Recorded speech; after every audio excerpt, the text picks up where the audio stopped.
L'IRM de diffusion est une technique d'imagerie par résonance magnétique, IRM, qui permet d'explorer la connectivité anatomique du cerveau humain en mesurant un signal sensible au déplacement des molécules d'eau.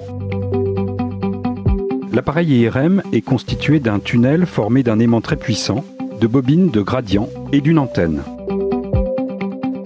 L'aimant est au cœur du fonctionnement de l'appareil IRM. Son rôle est de produire le champ magnétique principal, appelé B0.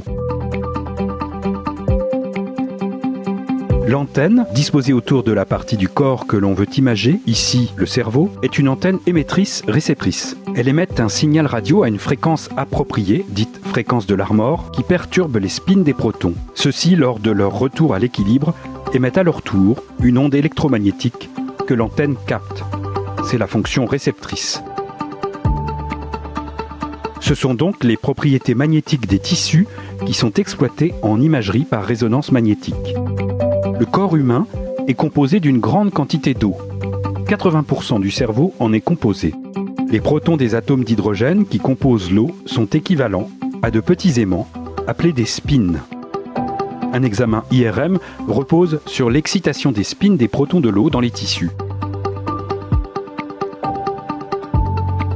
Le patient est placé au centre du champ magnétique B0 produit par l'aimant. Tous les atomes d'hydrogène présents dans le corps vont s'orienter suivant ce champ magnétique. Lorsque l'antenne émet une onde radiofréquence appropriée, celle-ci perturbe les spins des protons de l'hydrogène qui basculent alors en suivant un mouvement hélicoïdal. Lorsque l'antenne arrête d'émettre, les spins des atomes d'hydrogène reviennent à leur position d'origine. Le retour à la position d'origine est caractérisé par deux temps. Un temps de relaxation dans le plan transversal perpendiculaire au champ B0 et un temps de relaxation de l'aimantation longitudinale parallèle au champ B0.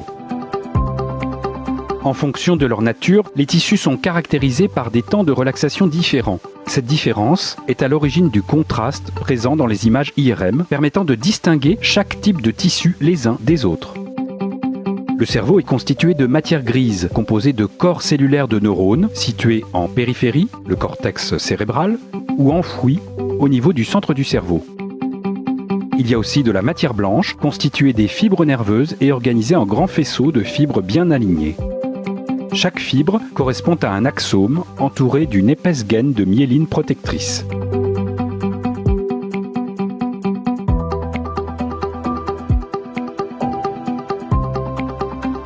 La membrane de l'axone et la gaine de myéline l'entourant restreignent le mouvement des molécules d'eau. Celles-ci se déplacent alors majoritairement en suivant la direction de l'axone. Observer les trajectoires privilégiées des molécules d'eau en chaque point de la substance blanche renseigne donc sur l'orientation des fibres nerveuses localement. Tout se passe comme si l'on observait les traces des phares de véhicules pour reconstituer la route sur laquelle ils circulent. L'ordinateur permet de calculer en tout point du cerveau les directions suivies de manière privilégiée par les molécules d'eau. À partir de la connaissance des directions privilégiées en tout point du cerveau, l'ordinateur peut reconstruire l'ensemble des fibres nerveuses. Des techniques avancées de traitement de l'image, connues sous le nom de tractographie, permettent de reconstituer l'ensemble des fibres nerveuses virtuelles du cerveau humain et ainsi d'accéder in vivo à la connectivité anatomique de celui-ci. Enfin, des techniques de classification automatique permettent de regrouper les fibres en grands faisceaux bien connus des neuroanatomistes, décrits dans les livres d'anatomie au début du XXe siècle. C'est la seule technique qui permet d'accéder in vivo à la connectivité anatomique qu'on qualifie de connectome structurel ou anatomique. L'imagerie de diffusion a rapidement été utilisée dans le diagnostic des accidents vasculaires cérébraux pour détecter les régions atteintes. Dans ces régions, le processus de diffusion des molécules d'eau est largement perturbé. L'IRM de diffusion met en évidence cette perturbation. C'est la seule méthode qui permet de diagnostiquer une ischémie, comme l'AVC, dès les premières heures qui suivent son apparition, quand les traitements sont encore efficaces, évitant aux patients, lorsque la pathologie est diagnostiquée à temps, de lourdes séquelles définitives telles que l'hémiplégie ou encore la perte de la parole. Parce que l'imagerie de diffusion est l'unique outil d'investigation de la connectivité anatomique cérébrale, elle permet d'étudier toutes les pathologies neurodégénératives ou psychiatriques pour lesquelles cette connectivité est altérée.